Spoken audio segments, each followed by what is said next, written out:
Hey everybody, welcome to Talk, Teach, Play. My name is Aaron Locks. I'm the CEO and founder of the National Academy of Athletics. Today, I'm really excited you're going to be here with my good friend Al, which I'll introduce in just a second. We're going to talk about the importance of youth sports on our nation.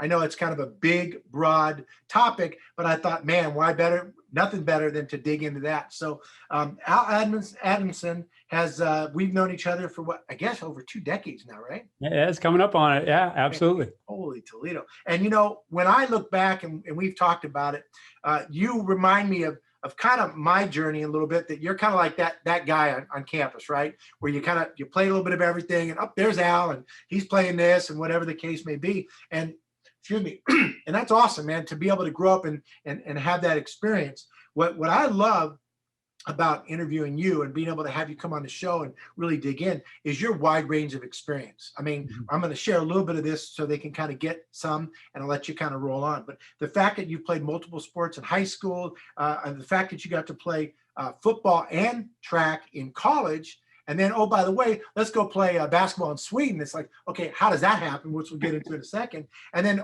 yes, you've coached, ongoing all the different sports. And really what I love the perspective again is, so you've been an athlete at a lot of different levels. You've coached at a lot of different levels. You're a dad, wonderful kids, right? So you've coached and been that guy where you've either been coaching, you've also been on the sideline, right? The whole deal. And oh, by the way, you've been a presenter and speaker and really involved with the Positive Coaching Alliance for over 9 years. So I mean, I could go on for an hour, but we only got a half-hour show. So did I do a good job kind of telling everybody who you are?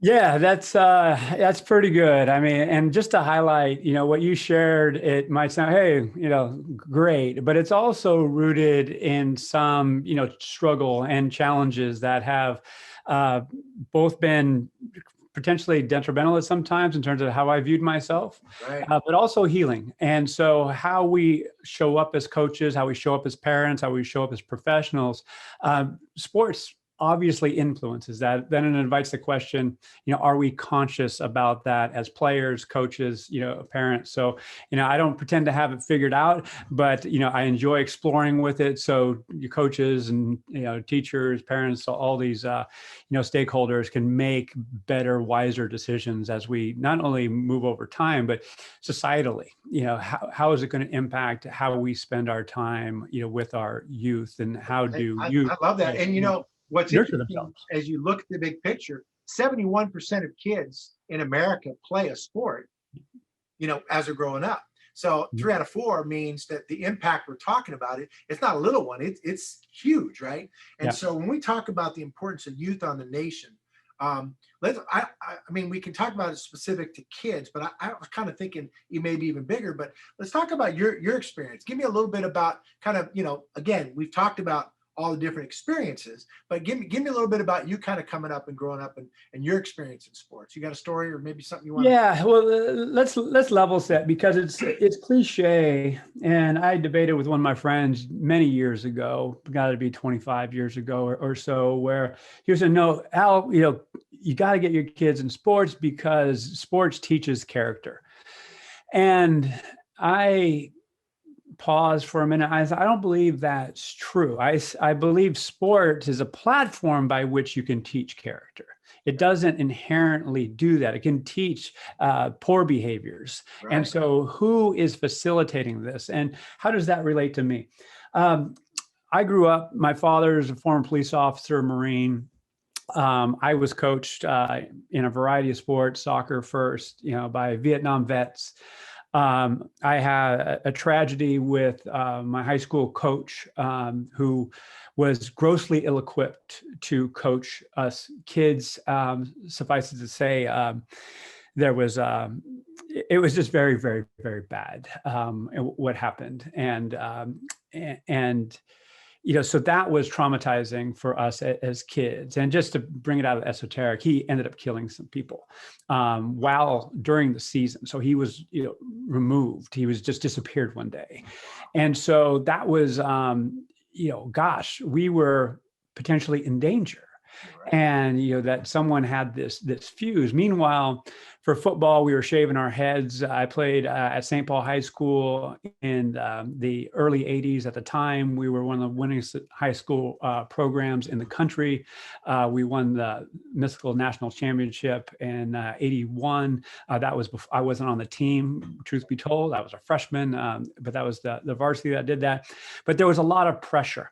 There was a lot. We had over 100 kids go out. Our league included Mater Dei, Servite, Bishop Alma. We played Loyola, Carson, Banning. So it was very intense. The spotlight was on us. We wore blazers each Friday before the games. And so it was very, very structured. It was very, for lack of a better term, militant. So take that experience with football.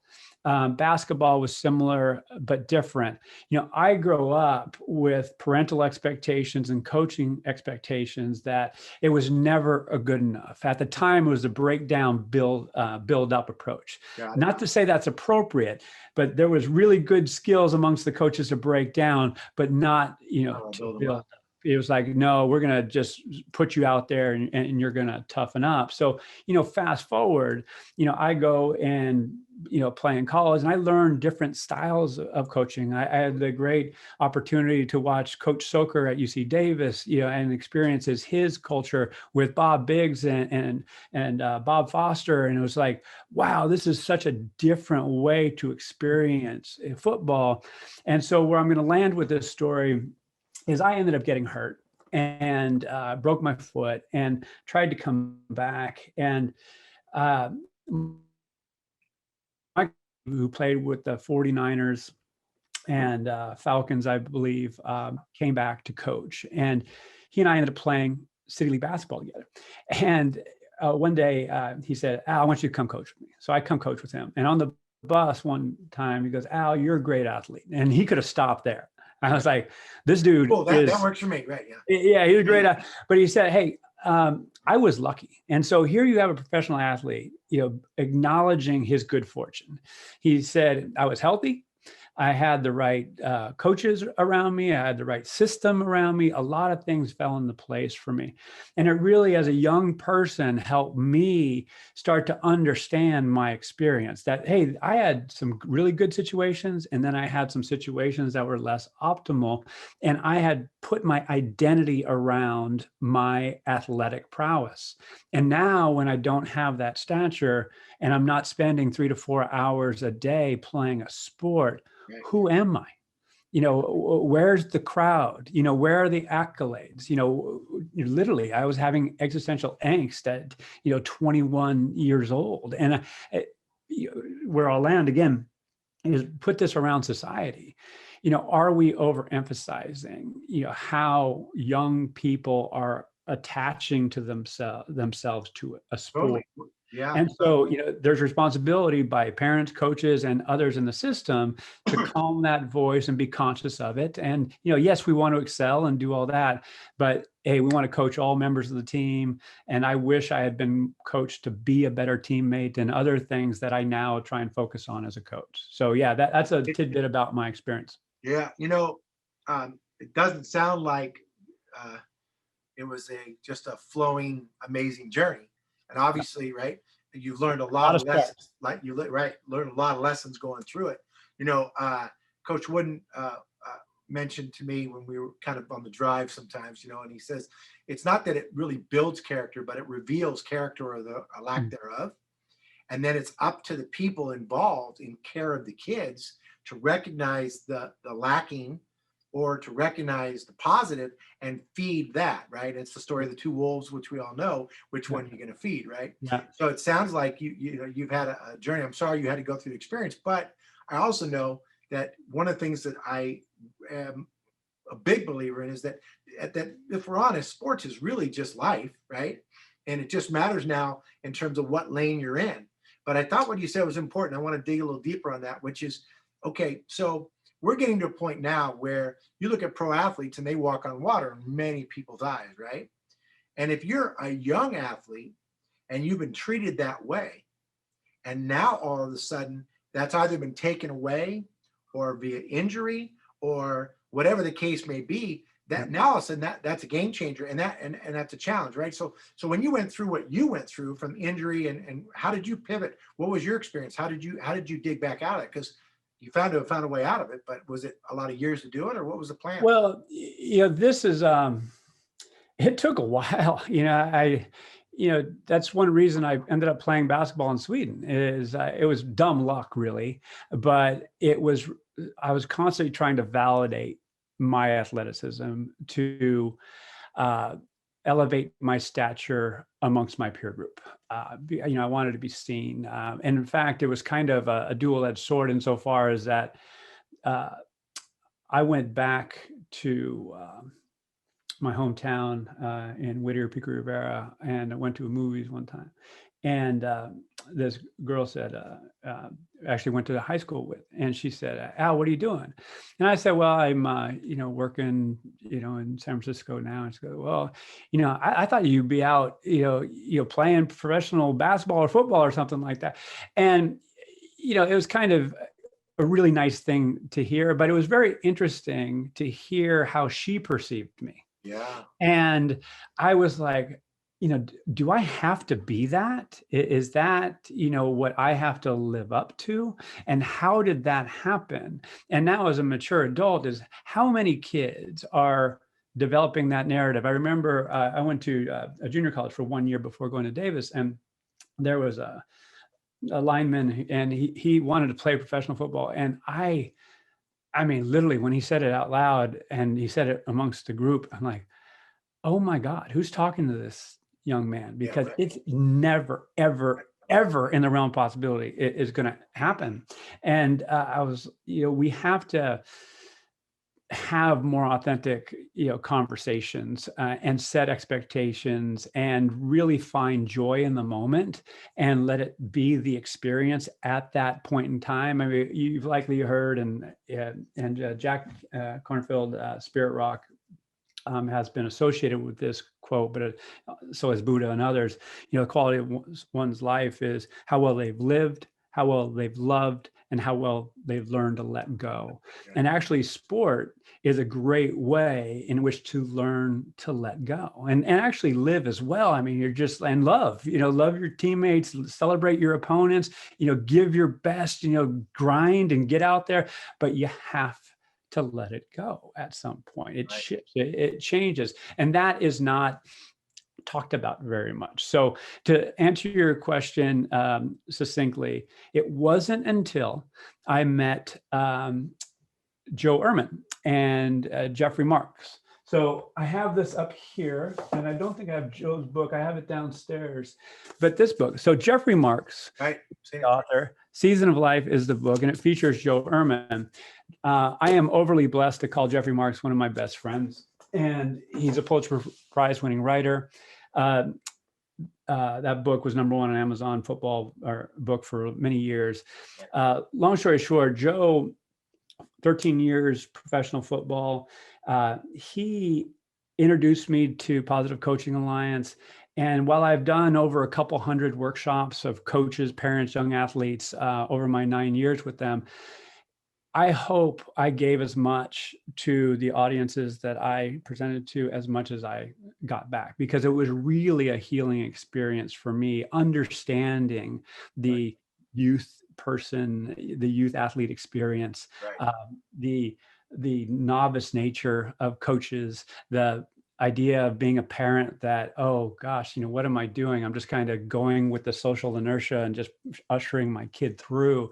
So as a parent now, I'm more conscious, I'm healed, and not to say that I got it all figured out, because I don't, but yes, it is something that it wasn't until say 2005, 15 years ago or so that I really started to come to grips and let my athleticism, as my identity go, and really start to enjoy sports more. Right. And what's interesting about that, when I think about that, because I've got my kids and they played lots of sports, and I remember that I played competitive basketball until I was 52. You know what I mean? I'm not letting it go, and I'm letting it go, right? Yeah. But as you go through the different levels of competition and what you can get, I also know, and it sounds like you kind of found that as well, that you see this all the time, where there are parents that are trying to live their own either glory days or non-glory days through their kids, right? Yeah, And they're trying to kind of go, well, he can, and make them better or do more. And I think, when we see nationally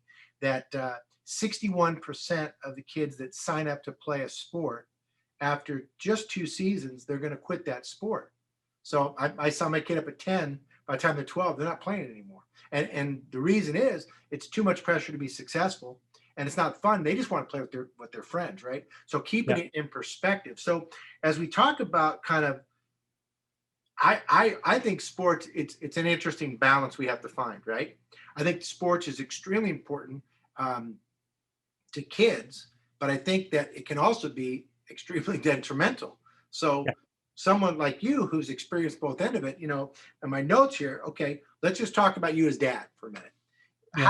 How did you introduce it? How did you go through the process for your kids? I'll share a little bit with me and you share with you about the process of the kids. Because if I'm a parent listening to this, by the way, you should make sure that you subscribe to the channel here so you can get more information about it. And I do have some notes of people that have asked questions, but you can always comment and let us know. We can follow up. But so Al, tell us a little bit about the connection and how your process was with your kids, because your experience, you could have gone one way or the other. You could have been, no way we're getting in sports, I don't want to deal with it. Or you could have been that guy, right? You didn't want to Yeah. be that guy. So how'd you do it? Because, you've got some athletic kids, right? Yeah, and I'm going to highlight some of my friends as well and what Mhm. they have done. And so before I answer that, I want to build on that notion that parents live vicariously through their kids, because it does happen totally. And and I won't go through my day job, but it is around understanding the employee experience, the worker experience, and mindful leadership, inclusive leadership, things like that. So in so doing that type of work, one of the people that I look up to understand how we function as humans is Steven Pinker. He's a Harvard University professor. He wrote a book called The Blank Slate. It's like an 800-page essay on Western society's ignorance of human nature. Susan Cain, who wrote a book called Quiet, The Power of Introverts in a World That Can't Stop Talking, talks about this. Charles Duhigg in Power of Habit talks about this. Martin Seligman, there's tons of research that validates this notion, is that we as human beings have certain predispositions. Like the idea that here in America, you just work hard enough and you can be anything you want is not true. We have, if you work hard enough, you're not going to be an NBA player. You have to have a certain set of skills. You have to have a certain way of being. And this applies to all kinds of disciplines. And these constraints, these barriers on who we are as people are actually gifts when we recognize them, because now we can get into this comfort zone, this flow, and nurture ourselves in ways that we can be successful, as opposed to struggling outside these barriers. So I say that up front because as parents, one of the things that we can do is, hey, look at how my kid's developing. Look where their interests are. Look how they're developing physically. So my son is 6'6", and he is a pretty good athlete. He went to UC San Diego to play volleyball. He plays beach volleyball at extremely high level. He's 20 years old now. Daughter, and he's a really good basketball player. I did not allow him to play football. Because he was a tall, lanky, skinny kid. He would have got snapped in half. He asked me 3 different times. I said no 3 different times. Meanwhile, my best friend is a Hall of Fame linebacker at Cal, David Ortega. And his son played football at Cal. He said, why doesn't he? He saw my son throw a ball. He goes, you are just wasting, and I'm like, no, I'm not wasting anything. I'm protecting the head, and that's your value system. This is my value system, because I saw him gravitate to basketball. I saw him gravitate to volleyball, and seeing not only his physical prowess, but his energy and his ways of being. I'm like, this is where he can be successful. So he and his team, the Beta Bay 17s, won JOs. They won the national championship a few years ago. He did the winnings. He made the winning serve. It was just freaking phenomenal. So he has this story now that he's really excited about. It's part of his history now. Now he's struggling. Now he's with a bunch of other, good players. So the conversation that we're having is really around, gosh, things came easy for you for a long time because of your prowess and your size and all that. Now, how do you struggle? Meanwhile, and this is where I'll wrap up, our daughter, very good student, very good volleyball player as well. She was getting recruited, and then COVID happened, or she got injured first and COVID happened. And she's like, yeah, I'm not going to play volleyball. And I'm okay with that. As long as she's happy. I want her to be physically active. With our son, Cash, it's his journey. It's his interest. He owns it now. It's not about my expectations, not about mom's expectations. With Abe, she chose a conscious decision. I'm not going to do that. I might come back to it at a certain point in life, but hey, and by the way, I'm going to be coaching her during her senior year. So she is going to play, but she's not going to play in college as she has. Hopefully she'll be able to overcome the coaching she gets her senior year, right? She will be scarred, definitely.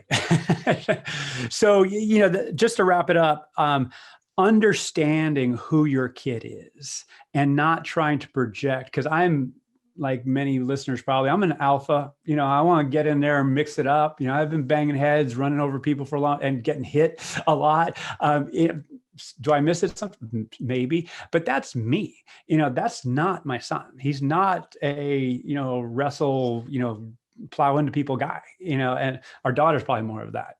but at the same time, just recognizing who they are, understanding their interests, their energy, their predisposition, celebrating that, being interested. Don't put them in a box. That's not what I'm saying, but just really be attentive to it. So that's where I am. So, how have you looked at it? Well, it's interesting. We've been kind of trying to figure it out and say, okay, what does it take to kind of set them up for the opportunity, right? Mm-hmm. To allow them to go through their journey. Mm-hmm. And like we were talking, we talked offline about, it's the kid's journey, it's not ours, right? So I was speaking with Ben Beekner, who's a 10-year veteran coaching baseball, and we were trying to define, as it were, and we came with 4 categories, right? Which is they got to have a passion. It's got to be their passion. They have to have athleticism, right? Because like you said, this kid can be passionate as heck, but if he's 5'2" and not real, fast, he's not going to be an Olympic sprinter, right? No matter how much you want to do it, right? So passion, athleticism, sports IQ, you got to understand what's going on, right? And all that. And the last is the fundamentals. So if you have those 4 things, and you can, as a parent, we can help our kids to kind of have that, but it's up to them and say, okay, here's your toolkit and where it is. And again, I wasn't 6'6", so that's what we get, right? You got to find it along the way. But I do know that watching my kids go through it, one thing that I was really happy with is the fact that they were interested in playing lots of different sports. Because I think, to me, I've said this a million times out here, your kid's body is an all-terrain vehicle. And when we try to get them to become a sports car or to become a truck, when really they're not, let them be everything. Yeah. And they'll figure it out. Because what I want is, like you, if you and I go shoot hoops, we're going to try to compete, but we're going to have a blast out there shooting hoops. And that's 20, 30 years past our playing prime experience. And that's really what I like to see in the journey. Now, when we bring it back to a couple of pieces here, which I'm kind of want to make sure, because to me, I'm going to read you a quote, and I kind of want to get some thoughts on it. Pope Francis, right? Okay. Really, I thought this was an interesting quote. He says, sports is a privileged area around which people meet without any distinction of race, sex, religion, or ideology. In sports, as in life, competing for a result is important, but playing well and fairly is even more important.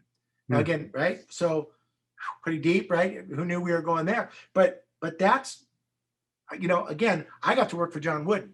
So when I'm driving Coach Wooden and he's speaking, it's like the message is there, right? Yep. So I feel that sports can actually help us to heal. I watch what goes on with these, right? It can. So how can we help? How do you recommend? What are your thoughts around putting sports on that element so we can help to because I think it is important. And I think we can do it if it's done the right way. I do know this. I've also seen soccer arenas where they come down and they're ready to kill each other. So right? How do we find that? Yeah, Joe Ehrman talks about this in that sports is the largest secular religion in the world. It's the one thing that brings us together. Even with the polarization here in the United States right now, there's football on, there's hoop on. People are Right. going to be watching of all backgrounds, and you'd be right next to people. And there's probably no other forum that's going to put those people right next to each other to have a conversation, to look at the positives. And so it is a massive healer potentially. To your point, there are elements that are, if not properly structured, could be detrimental and at risk. And there's poor behavior in all sports at certain times. But where I want to take that is, we have this huge, not only opportunity but responsibility to understand, to your point around multiple sports, the experience that is going to nurture and enable a kid to discover their interests and areas of strength. And let me explain. Many parents ask me, well, should I have my kids do, all these sports? And, when we grew up, we have football in the fall, basketball in the winter, and track or baseball in the spring. That was the cycle. There were seasons. And we did that. And in the summer, we went out and played and skateboarded and played pickup hoop, played over the line in baseball. We self-organized. Right. And now we have the situation where very few kids are out there self-organizing. And it is the case where I openly advocate that parents think about doing less. And that might be taken aback a little bit. It's like, if you do formal travel soccer, AAU basketball, football, you're going to be a full-time driver and not to mention you're going to be writing big checks. So what I become really, how can we create community sports? How can people play, pick up basketball? So I'm all for multiple sports.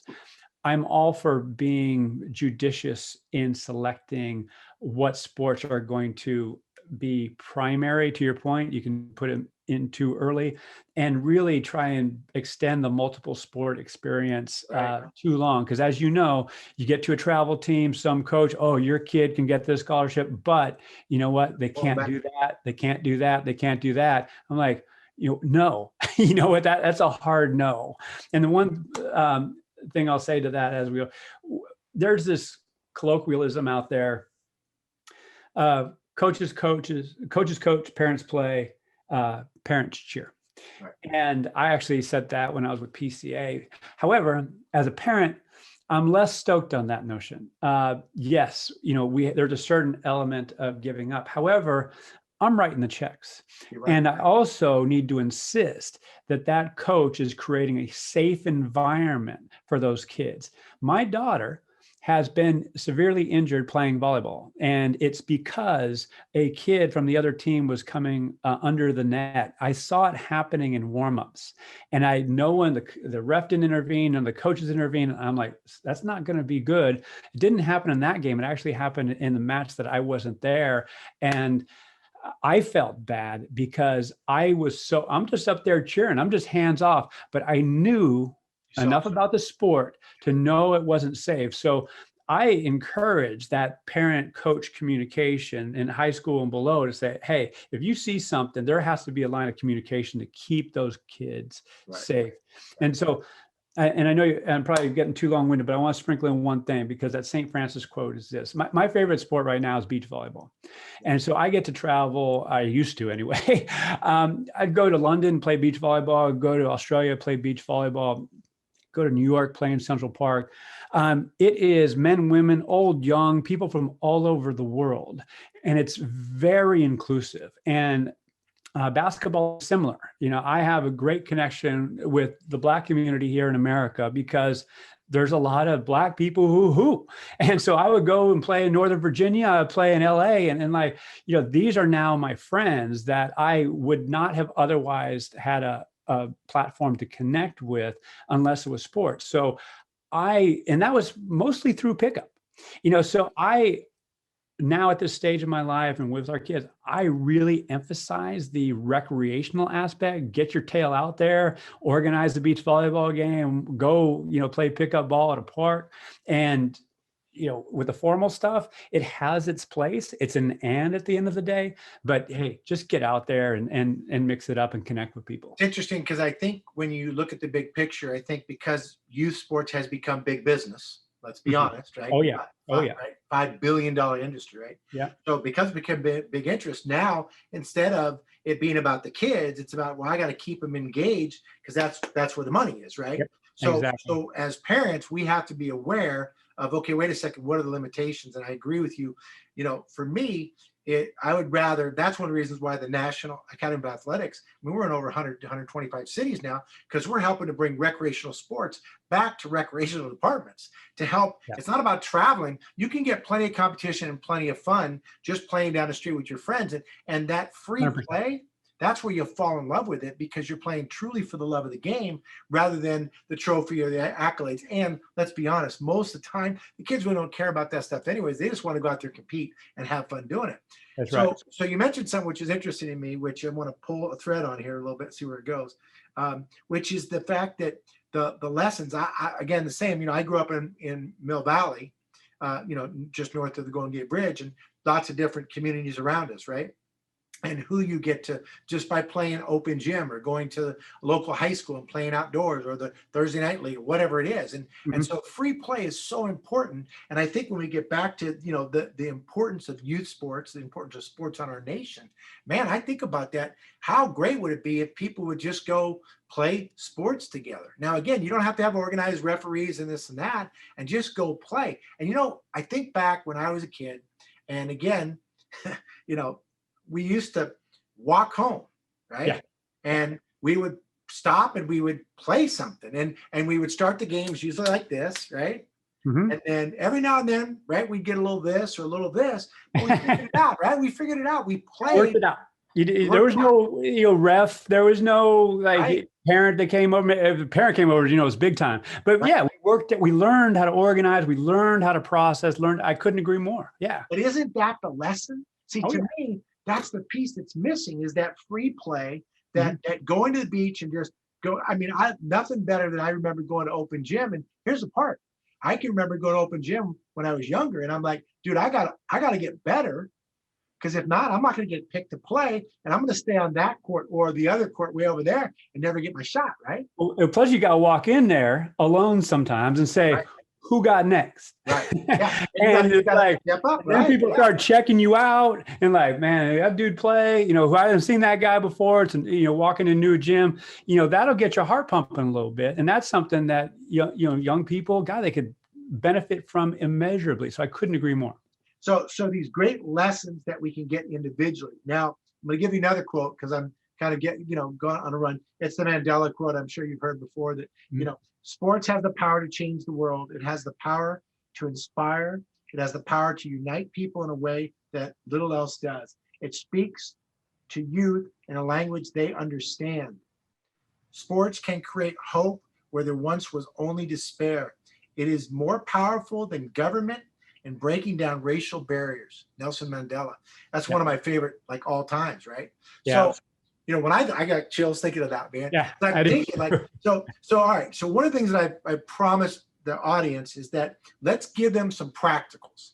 Let's give them some practical components that can help them so they can go, okay, you know what? It makes sense. Because again, you and I could tell stories all day, right? But to me, one takeaway for me is find a way to get your kid healthy and active. I like team sports because they learn so many other lessons, but it doesn't matter what it is. Just it doesn't have to be 4 years old or 5 years old or whatever. But if you can do it, my recommendation is to find a way to do it where you find a park where kids are going to play. And even if you don't feel comfortable leaving them there, let your kid go, shoot around with them if it's basketball or whatever, and then walk away and just let them have their experience. That's one thing that I think can really help out. Yeah, I will absolutely agree with that. And I will also highlight what I was talking about earlier when that happens. So I played soccer as a kid. I was, like I said, a little alpha, ran around, hustled my tail off, played center forward. I was a goal scorer.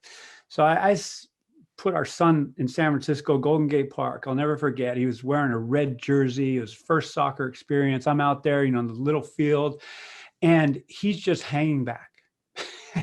And I'm like, this was like 2004, 2005. So he's like 5 years old, 6 years old. And so my shoulders are getting tense. I'm like, get up there, And like, Susie, the mom, was like, you okay? And I'm like, oh, but it was about me. I'm a first time parent. But I realized I just breathe, and that's who he is. And fast forward through his soccer journey, he was always a defender. I mean, he was a good player. He scored some goals, but he was, and then he started to grow, and volleyball, basketball happened. But it was really, if I hadn't had the self-control, I could have been one of those parents yelling up and down sidelines, yelling at a 5-6-year-old kid, which is totally ridiculous. It is absolutely absurd. So let them have their experience. They're going to, a pediatrician once said, and I think this applies, actually, I know it applies physiologically and emotionally as well as physically. It's like, because we're talking about height and weight, it's like, well, it's like measuring an accordion. They're going to grow fast and they're going to slow down. They're going to grow fast and slow. And the same is true emotionally, psychologically. So just, put those expectations over here and just let them have it. And as long as it's safe, as long as you have a coach who's celebrating, and I'm not talking about kid gloves, but I am talking about, hey, you don't have kids criticizing one another. You don't have, physical risk by some, bullying going on or what have you. So, let them compete, let them learn how to struggle, let them, get scored on, let them, get back and, score a goal, get what that feels like, help somebody, so anyway, I believe it can be beneficial, particularly in the recreational aspect.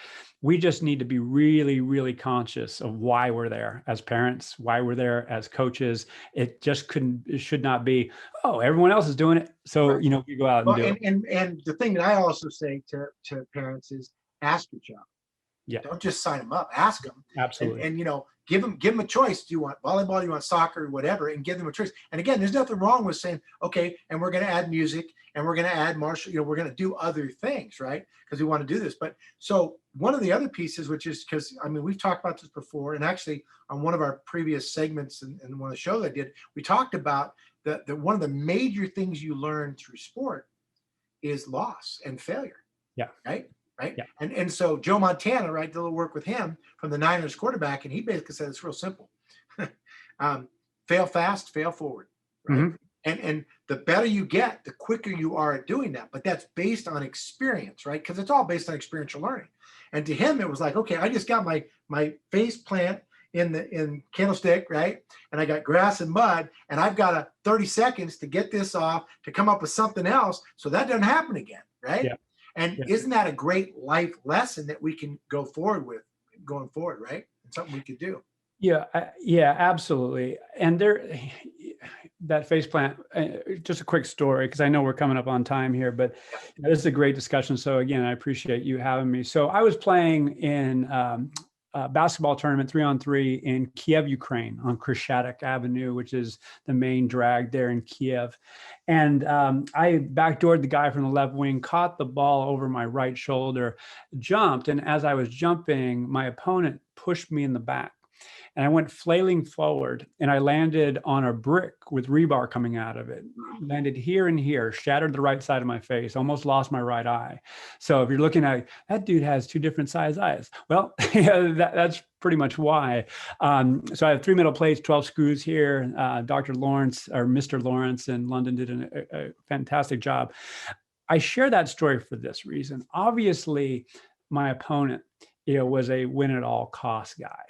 And he, of course, had no idea how badly I would get hurt, but I don't think he cared that much. And so where I, get really sad when I see that is that he did not, and there's others like him who don't know the importance of how that experience is going to affect somebody else. Right. There was a volleyball tournament years ago where and I'm not going to name the countries, but I'll do remember, where it was a match point. The ball was hit and out, so they ended up winning. But the ball, they said it went off as a tip, but it didn't. The hitter who did it knew, because it was obvious that the opponent didn't touch it. So there's an ethical dilemma there. Right. Okay, do I say, hey, I know that they didn't, give the point to my opponent, but we're in the United States taught, well, that's not the rule. That's the rule of the refs. Right. So what is the life lesson there? Well, it's not, let's just, play the game, and if you're not cheating, you're not trying hard enough. The cliche. It's like we're putting the rules onto somebody else. Where's the self accountability in sport? Yeah. And so, in that instance, going back to Kiev, my teammates, his teammates got in his face, and it was like, what the hell are you doing? Right. That is dishonoring the sport. It's dishonoring your opponent. It's dishonoring your teammates. No one wants to win that way. Right. And so where I really press parents and players and coaches, if in that situation, what do you do? I know what I do, because when I play beach volleyball, we have to call our own stuff. And it's imperfect, granted, but I would rather call my own stuff than have me and others win based on things that are outside. What a great lesson. It's like, look, we know what a stop sign is, and yet some people don't stop all of it, right? It's just exactly. So again, for me, when we start with the youth, I just keep thinking about all these lessons and opportunities and how they translate off the field of competition to everyday life. Yep. Right. And these are the things that I think it's so important. I remember I was speaking at St. Mary's College over in Moraga, and we were talking about a group, and this mom was telling the story. She goes, last year I came to your parent orientation and you were right. And I go, what do you mean? She goes, they're listening. You said they were listening. I go, all right, go ahead. Because normally you don't like someone come from the crowd to take over the show, but she gets out there and she's jumping in. She goes, I was driving down Ream, and if you live in the area, you know where Ream, anyway, pulled out, and there's a stop sign that's kind of hidden. And I rolled around like I do every morning. I had the kids in the back seat, and sure enough, she got pulled over by a police officer, and she goes, I can't believe it. She slammed the thing. Today of all days, I'm in a hurry. This is ridiculous. You know what? And the trees are in the way. You shouldn't give me a ticket. Then she went home that night, and she was sitting down, and her son, who is 9, is sitting at dinner, and the dad says, hey, son, here's your dinner. And he goes, hey, can I go watch TV? And he goes, did you get your homework done? He goes, no. And he goes, well, sorry, you got to. Oh, geez. And he said the same thing his mom said, like verbatim. And she said she went white, and she said, never again. So these are the lessons that like you said, it's funny, full circle. But sports can build some character if the coaches and the parents are doing it the right way. But ultimately, I think what we've discussed is that it really can reveal. Right? It reveals character or lack thereof. So give me, just as your last kind of hit me with it, give me something that might be good that these parents can think about. Okay, my kid's going to play sport. What do I got to own for this, my piece of this journey, right? About dealing with the coaches, dealing with the players, like you said, being like you did what you went through, which was like you were like, man, like, why isn't he? But you want to leave it alone. So give me something. Just give me 1 or 2 things that you think that can help a parent that their kid is going to be playing sport that can make the journey more experiential, more better for them, better for them. So I'm going to say this as a coach as well as good. I like it. It's like if you go to a parent orientation for most sports, you'll have a coach talk at you for 15 to 20 minutes, and that ask a couple of questions, are usually administrative, and then you're off. Right. And then the it's like, what the heck just happened? And then it's usually the kids that are dealing directly with the coach, and you hear stuff, hearsay, And so what I would encourage parents to do is stay involved, stay connected to the coach. And if you see something that is off or risky, inquire about it. What I advocate in my work is what I call OQIs. observations, questions, and ideas. So this is what I observed. Are you aware of this? And based on the response, here's an idea that I have as a parent.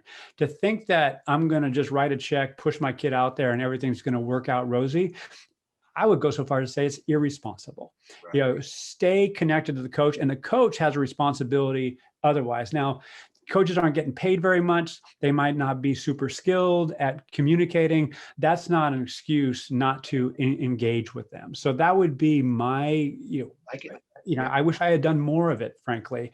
But I think I did better than most, because there were instances over the course of both our daughter and son's experience where, oh, that was a little off, and it took me a while to say something, or maybe I didn't say something at all. Again, we're going to have to use our judgment, because some things are just going to have to, when our son got into high school, I just had to, back off. That's his deal. But I think it's really important what you're Youth. saying, though, is to keep that open line of communication. Just my recommendation, like you're saying, is, know when to have the conversation, know where to have the conversation, right? Because obviously, if you come at them like this, it's not going to be a good thing. But I do think you're exactly right. I can remember having a time with one of my daughter's coach. And again, I've got a little experience at this. So I went by and said, hey, is there any chance we could talk after practice? This was before practice, and I left it alone. He said, yes. We went and sat down to Starbucks or wherever, and we had a conversation. It was great, away from the kids. I just said, look, this is my concern, what's going on. And I won't get into detail, but I think you're right, because when you drop your child off, I mean, I'm watching you, right? I'm watching you, right? As we go. And body language, tone, all that. Exactly, part of the deal. All right. So Al, look, man, you're the depth of knowledge and how you share it, man, just means a lot to me, and I appreciate you sharing with everybody. If someone wants to either follow you or get in touch or get more information, how would we go about? How would you like them to do that? The best way is to hook up with me on LinkedIn, Al Adamsen, Adamsen, or you can go to PAFOW.net, PAFOW.net. And tons of content on there. I also, aladamsen.com is up as well. So happily, help in any way I can if you want to reach out. So, but thanks for having me, Aaron. I mean, I'm stoked on what you're doing, and let's just keep the conversation going between you and I, and happy to help and amplify what you're doing.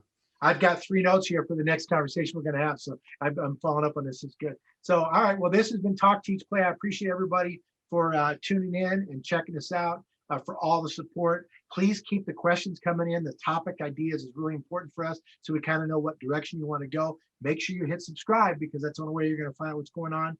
And I always like, if you want information direct from me, you can email info@naofa.us, or check out National Academy of Athletics, of course. And I just remind everybody, both on and off the court, remind your kids to always play hard and have fun. Thanks, everybody. Have a good one. All right. Thanks, Aaron. See ya.